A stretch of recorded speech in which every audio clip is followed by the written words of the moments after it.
As balans versteur word die balans baie moeilik herstel.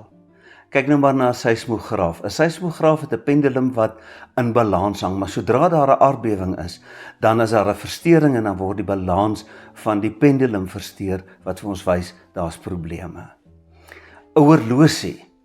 Sy pendulum word na die een kant toe getrek, want as jy hom los, dan gaan hy nie na die middel waar hy gebalanseerd is nie. Nee, hy beweeg van die een uiterste na die ander uiterste. Dis hoe dit met mense ongelukkig ook werk. Na die verskriklikheid van die Anglo-Boereoorlog het die Afrikaner nasionaliteit ongebalanseerd beweeg. Na die vernedering van die oorlog, 'n ongebalanseerde nasionalisme. Dieselfde met die swart bewussyn. Die swart bewussyn wat hier in die 60er, 70er jare opgevlam het, dit was die gevolg van wat hulle beleef het as onderdrukking en dit het heeltemal na die ander uiterste toe gegaan. In die Bybel kry ons dit ook, eintlik kry ons dit dwars deur die geskiedenis. Die Jode is in ballingskap gevoer. Hulle het hulle identiteit verloor, hulle het hulle menswaardigheid verloor en hulle het hulle onskuld verloor, want hulle het gevoel, dis as gevolg van die sonde wat ons gedoen het, dat ons nou so gestraf is. So na die ballingskap toe hulle teruggekom het, het hulle so hard probeer om reg te maak, dat hulle weer na die ander uiterste toe gegaan het. Ons lees dit in die boeke van Esra en Nehemia. En ek gaan op een van hierdie hervormings van Esra en uiteindelik Nehemia konsentreer. En dit is die hele kwessie van die mense wat getroud is met Ammonitiese en Moabitiese vrouens. Ons lees die storie het onder Esra se aandag gekom in Esra 9 vers 1 en 2. Daar lees ons: Nadat hierdie sake afgehandel is, het die leiers na my gekom en gesê: Die volk Israel, die priesters en die leviete, het hulle nie afgesonder van die naburige volke ten opsigte van die afstootlike gebruike van die Kanaaniete, Hetiete, Feresiete, die Jebusiete, die Ammoniete, die Moabiete, die Egiptenare en die Amoriete nie. Maar van die dogters uit die nasies vir hulle en vir hulle seuns as vroue geneem.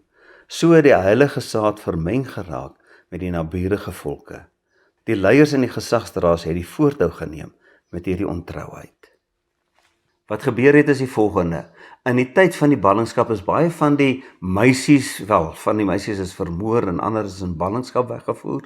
So waar het hulle vrouens gekry vir hulle seuns en vir hulle self? By die naburige volke. En dit mag nie gebeur het nie, want die mense wat nou met Esra kom praat het duidelik hulle Bybel gelees. In Deuteronomium 23 vers 3 lees ons die volgende: 'n Ammoniet en 'n Moabiet mag nie in die geloofgemeenskap van die Here kom nie. Hierdie wet is duidelik opgeteken. Hoekom is die wet daar? Wel, die verduideliking word gegee. Met die uittog uit Egipte toe 800 jaar gelede, het die Ammoniete en die Moabiete nie vir Israel gehelp met die deurtog deur die woestyn nie. En hulle was kwaad vir hulle, en ek aanvaar die Here was teleurgesteld in hulle, en daarom was daar hierdie wet, die Ammoniete en Moabiete mag nie deel van die gemeenskap word nie. 800 jaar gelede, en is nog steeds vir ons 'n issue. Wel, daar was iets wat daarby gekom het. As ons lees in Numeri 25 vers 1 en 2, sien ons die volgende. Terwyl Israel in Sittim oorgebly het, het die volk begin om met die Moabitiese vroue te hoereer. Die vroue het die volk na die offers van hulle gode genooi, en die volk het van die offers geëet, en voor hulle afgode in aanbidding gebuig. Na die ballingskap was dit vir die Jode baie belangrik om weer 'n eie identiteit op te bou. Die klomp Babyloniërs en Assiriërs het hulle regtig waar verneder, hulle identiteit weggeneem, en daarom het hulle besluit, die eerste wat hulle gaan doen, hulle dit in Babylonië reeds gedoen, hulle gaan baie klem lê op die wette, dan veral die Sabbatswet, die reinigheidsgebooie, met ander woorde sekere vleis wat hulle nie geëet het nie, onrein vleis het van hulle af weggebly, en dan natuurlik die besnydenis. Terug in die land het hulle gesien dat hulle mense baie vermeng geraak het met ander nasies se vrouens. En hulle wou dit stopsit. Hulle het gesê, kom ons word weer suiwer. Verder, afgesien van identiteit, het dit inderdaad gegaan oor, ons wil ons godsdiens suiwer hou. Hierdie ander vrouens kom met hulle afgode. Hulle noem dat selfs in Salomo se tyd, Salomo verlei geraak het deur die afgode van sy vrouens. So hulle wou baie sterk 'n einde hieraan maak. Esra was die man wat leiding geneem het. Wie was Esra? Esra was 'n priester. Hy was uit die priesterlike stam, met ander woorde van Aaron se nageslag. Esdra was 'n geleerde man. Esdra was 'n goeie mens. Hy wou werklik waar die wet lees, die wet interpreteer, die mense bewus maak van die wet sodat hulle volgens die wet kan leef. Iets wat ek nou wil sê, ek teen hom kan sê, is hy was baie hard. Want reg was reg en verkeerd was verkeerd. Wat 'n mens kan verstaan. Nehemia wat hom gehelp het, Nehemia het so 13 jaar later gekom. Nehemia was 'n baie betroubare mens, want hy was 'n skinker aan die huis van die Persiese koning. Maar toe hy hoor wat met Jerusalem aangaan, dat die mure nie herbou is nie, het hy die vergunning gekry van die Persiese koning om die muur te gaan herbou. So Esdra was die priester, Nehemia was die bouer, en saam met hulle herstel gebring. Herstel vir Jerusalem en die mense daar. Ons lees dan van hierdie herstelpogings van Esdra in Esdra 10 vers 1 tot 3 en dan ook vers 9 tot 12. Terwyl Esdra bid en belydenis doen, huil en homself neerwerp voor die huis van God, en daaruit Israel 'n baie groot menigte, mans, vroue en kinders, om hom versamel, want die mense het ook self bitterlik gehuil. Seganja, seun van Jegiel, uit die geslag van Elam, het begin praat en vir Esdra gesê, ons was ontrou teenoor ons God, toe ons vreemde vroue van die naburige volke getrou het. Maar tog is daar hoop vir Israel in hierdie saak. Laat ons dan nou 'n verbond met ons God sluit, om al die vroue en diegene wat uit hulle gebore is weg te stuur, soos u meneer, en ook die manne wat ontzag het vir ons God se gebod, ons aanraai. Daar moet volgens die wet opgetree word. Al die manne van Juda en Benjamin het toe binne 3 dae in Jerusalem bymekaar gekom. Dit was in die 9de maand, op die 20ste dag van die maand. Die hele volk het op die plein van die huis van God gesit en gebewe van spanning hieroor, en ook as gevolg van reënbuie.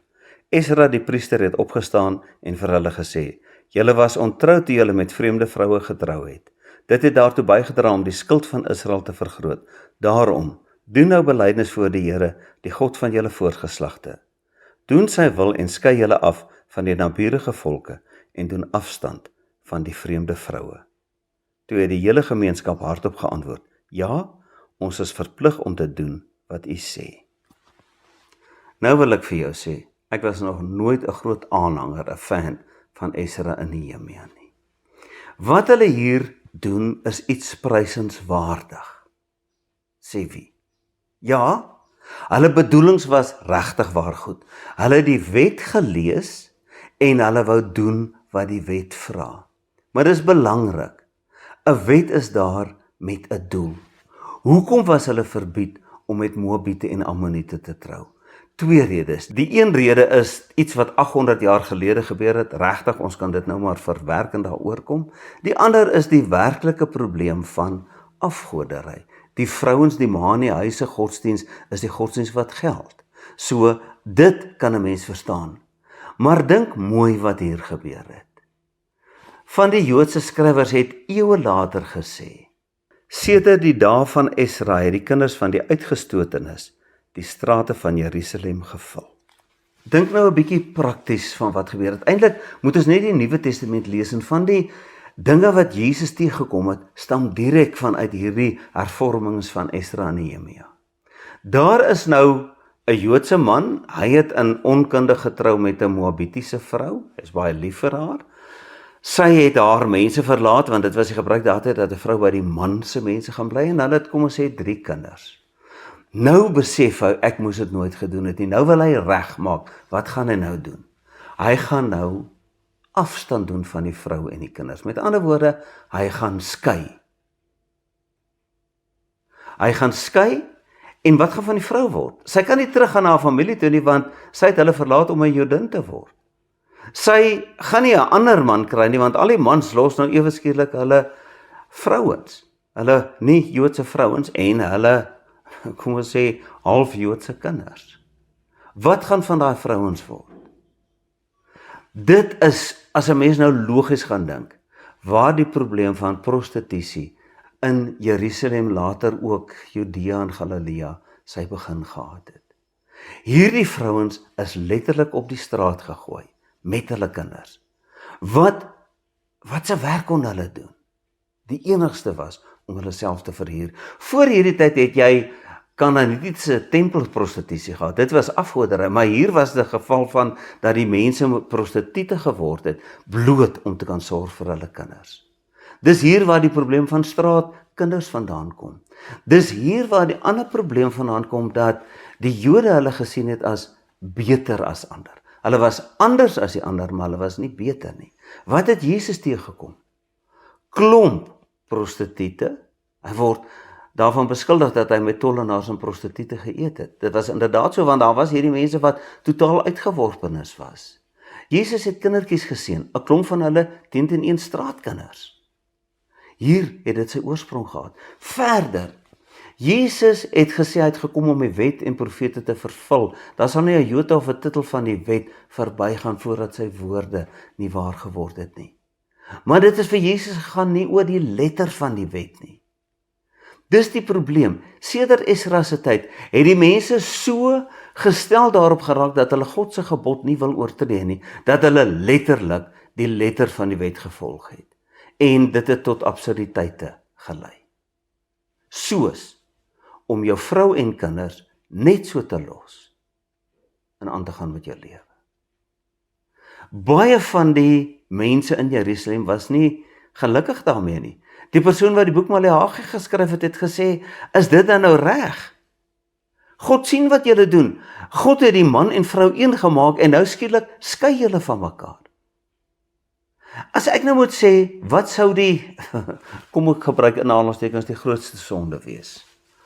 Om God se wet te oortree en met 'n Moabiet getrou te bly. Ja, hulle het nou hier 800 jaar gelede vreeslike dinge gedoen, maar in die tussentyd het sy ons God aangeneem, so daar's regtig nie 'n rede hoekom ek haar moet los nie.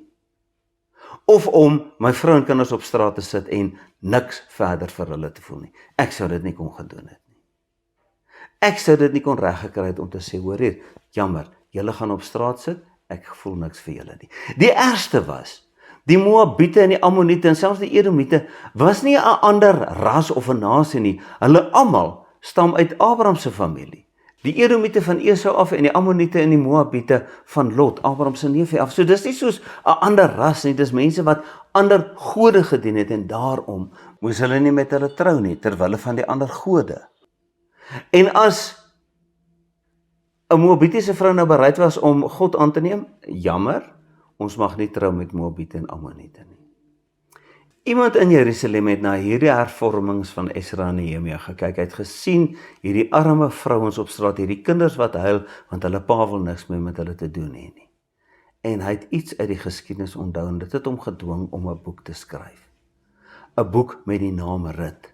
In Rut gaan dit oor 'n vrou uit Juda wat met haar man en 2 seuns as gevolg van 'n droogte Moab toe getrek het. Daar is die 2 seuns getroud met Moabitiese vrouens en die man en uiteindelik die 2 seuns is oorlede en die vrou het besluit om terug te gaan Juda toe. Een van haar dogters, Rut, het gesê, ek gaan jou nie los nie. Sy het besef, hierdie arme vrou, wat gaan van haar word? En sy het gesê, jou mense is my mense, jou God is my God, jou volk is my volk. En sy het saam met haar gegaan. En daar het hulle swaar gekry, want dit is nou 2 weduwees wat eintlik nie heenkome gehad het nie, maar die skoonma Naomi het geweet van die gebruik van die lossing. Daar moet 'n losser vir familie wees, is 'n naby familieverwant wat dan nou kan help daar waar 'n man sê nou maar gesterf het en sy ma in hierdie geval of veral sy weduwee dan is sonder heenkome sit. En ons lees dat Rut inderdaad na so 'n persoon toe gegaan het, 'n ryk man met die naam Boas. En om 'n lang storie kort te maak, hierdie Moabitiese vrou is getroud met Boas. En ons lees naby aan die einde van Rut die volgende in die Bybel. Rut 4 vers 13 tot 17. Boas het Rut by hom geneem en sy het sy vrou geword. Hy het by haar ingegaan en die Here het haar swanger laat word. Sy het aan 'n seentjie geboorte gegee. Die vrou het vir Naomi gesê, die Here moet geprys word. Hy het jou vandag nie sonder 'n losser gelaat nie. Mag die losser beroemd wees in Israel. Mag hy jou lewenslus herstel en jou versorg op jou ou dag. Jou skoondogter wat jou liefhet, het hom in die wêreld gebring. Sy wat vir jou meer werd is as 7 seuns. Naomi het die kind geneem en op haar skoot gesit en sy pleegmoeder geword. Die buurvrou het vir hom 'n naam gegee. Hulle het gesê 'n seun is van Naomi gebore en hom toe Obed genoem. Obed was die vader van Isaai en Isaai die vader van Dawid. Die skrywer van die boek Rut het vir ons 'n ongelooflike mooi storie geskryf. Die mooiste liefdesverhaal dink ek in die Bybel. Hy het die leser saamgetrek deur Naomi se aanvanklike krisis, die groot krisis, hoe hulle teruggegaan het, hoe sy en Rut gesukkel het, maar hoe Rut se karakter en die goeie man Boas by wie sy gaan hulp soek het, hoe hulle by mekaar gekom het, dit eindig by 'n huwelik en 'n kind wat gebore word. 'n Baie mooi storie. Maar dan kom hy met sy eintlike bedoeling. Rut se kind was Obed. Obed se seun was Isaai en Isaai was die pa van Dawid. Dawid? Ja, die Dawid. Die grootste, die beste koning wat Juda nog ooit gehad het. Die man na God se hart. Jesus is genoem die seun van Dawid. Dawid se belofte. Die Here deur Nathan vir Dawid beloof, daar sal altyd iemand uit jou nageslag op die troon sit. Dawid, beslis die grootste naam in Juda se geskiedenis. Hierdie is so 'n mooi storie. Kyk net hoe wonderlik is Dawid se herkoms. God het sy hand hierin gehad. Die storie is so mooi, ek gaan dit sommer weer lees. En nou kom ek daardie tyd en ek lees die storie weer en ek lees, hoekom het hulle Moab toe gegaan? Moab was eintlik mos nou slegte mense. En hier kom die Moabiet en sy gaan saam met haar skoonma terug. OK, dan is daar seker 'n goeie Moabiet tussen al hierdie klomp. En soos wat ek hierdie storie weer 'n keer lees, besef ek iets is nie reg nie. Moabiete hoort nie by ons nie.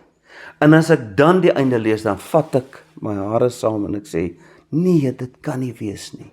'n Moabiet, die ouma grootjie van ons groot koning Dawid. En dan kom die Here en hy sê, ja, want julle verstaan my wette verkeerd. In die wet gee die Here vir ons praktiese toepassings van wat ons nie mag doen nie. Julle mag nie afgode dien nie. Hoe kan ons dit regkry? Een van die maniere is, moenie trou met mense wat ander afgode dien nie. So moenie met die Moabiete trou nie. Baie logies. En as daar nou 'n Moabiet is wat besluit is om die Here aan te neem, wonderlik, kyk net vir Rut. Dan sien die Here haar en hy loop 'n pad met haar. Dit was die probleem wat die Here Jesus gehad het met die mense in sy tyd, die Fariseërs, goeie mense, goed soos Esra en Nehemia en die klomp. Maar hulle het na die letters van die wet gekyk en hulle die betekenis gemis. Hulle het die muggie uit die drinkwater geskep, maar die kameel daarin vergeet. Met ander woorde, hulle het regtig wat daar gekom waar hulle die regte ding gedoen het, op die verkeerde manier. En ek dink dis hoekom die Here vir ons hierdie twee groepe verhale in die Bybel gesit het. Aan die een kant Esra en Nehemia, dis mense wat toegewyd aan die Here is, wat die regte ding doen. Maar aan die ander kant Maleagi, Rut en ons kan Jona ook daarby sit. Jona wat sê God is lief vir Israel, vir Juda. Die Here sê, hoor, ek kan jou grootste vyand lief hê as ek wil, want ek het jou vyand lief. Jy moet net so leef dat hulle die Here kan raak sien. Julle sien, wat Esra en Nehemia gedoen het, was nie verkeerd nie. En ek dink ons kan baie by hulle leer. Leef toegewyd aan die Here. Leef volgens die wet. Doen die regte ding. Maar omdat hulle so, ek wil nou sê, die pendulum aan die een kant gehad het, het hulle die pendulum te ver geswaai. En hulle het 'n gruwelike onreg gedoen aan honderde vroue en kinders. En die Here het vir ons boeke soos Rut gegee, om vir ons te sê, kry balans. Doen die regte ding, maar doen dit op die regte manier. Nou sit ons hier, het is 2500 jaar na Esra en Nehemia, nadat Rut geskryf is, en ek kan net sê, Here, dankie. Dis so moeilik, die doolhof om reg op te tree, is so moeilik. Wat moet ek doen? Maar hier sien ons die ding.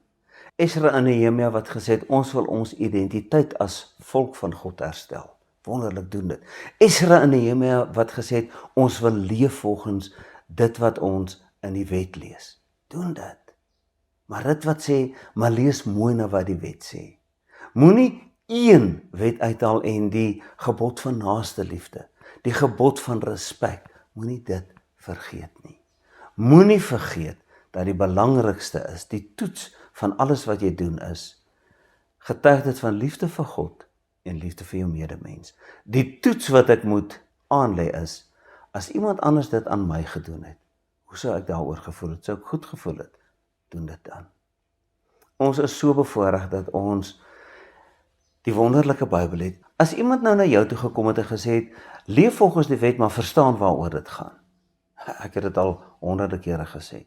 Klink redelik vervelig. Maar nou het ons hierdie verhaal van Esra en Nehemia. Wat wonderlik is, maar dit ruk aan my, dit ontstel my. Soos ek sê, ek wou op 'n tyd nie vir Esra of Nehemia gelees het nie, totdat iemand vir my gesê het, maar kyk na die goeie wat hulle gedoen het. En dan teenoor dit, die verhaal van Rut, die getuienis van Maleagi, die storie van Jona. En dit help ons om te sien hoe ons in 'n moeilike wêreld moet leef. As die wêreld maklik was, was die Bybel maklik. As die wêreld maklik was, was die gebooie duidelik. Maar in hierdie wêreld gee God vir ons nie net gebooie nie, maar stories, verhale uit die geskiedenis wat ons help om te verstaan. Mag jy toegewyd aan God lewe en mag jy met jou medemens doen wat Boas aan Rut gedoen het, deur haar so lief te hê, so te versorg, dat God hom geseën het om die oupa grootjie van koning Dawid te wees. Amen. Dankie Here vir die Bybel en dankie dat ons die hele Bybel moet lees en dat ons al hierdie moeilike stukke moet lees, ook dit wat ek van hou en dit wat ek nie van hou nie. Here, want daardeur kry ek 'n prentjie van hoe mense deur die eeue heen gesukkel het om te doen wat U wil hê. Here, maak dit die hoofbegeerte van my hart, dat ek sal doen wat U vir my wil hê. Dat ek sal doen wat U van my vra. En Here, dat ek dan uit my pad uit sal gaan, om uit te vind wat U, deur die Heilige Gees, regtig wil hê ek moet doen. Help my om in U teenwoordigheid te leef. Amen.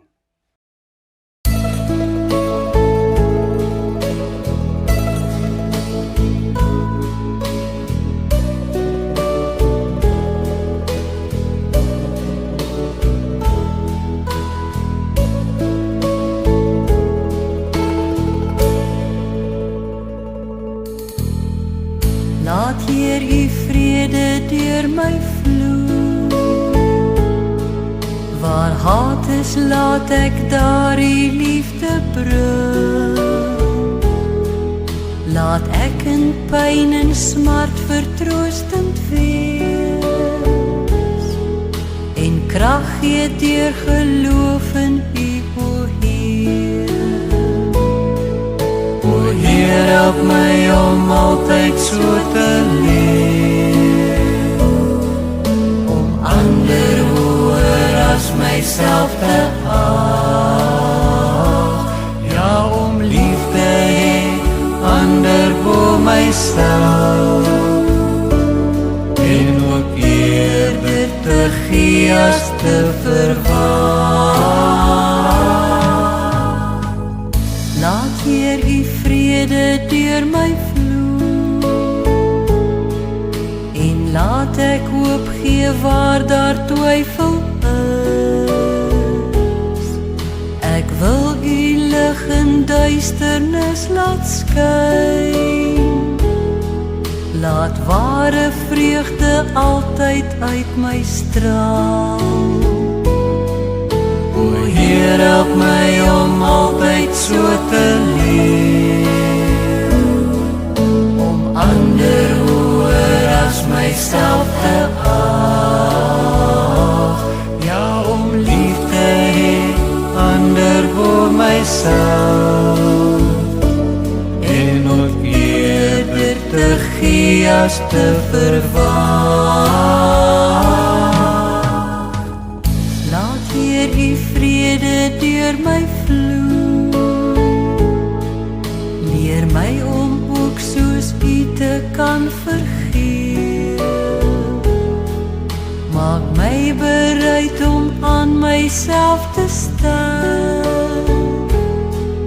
dat ander U al meer in my kan sien.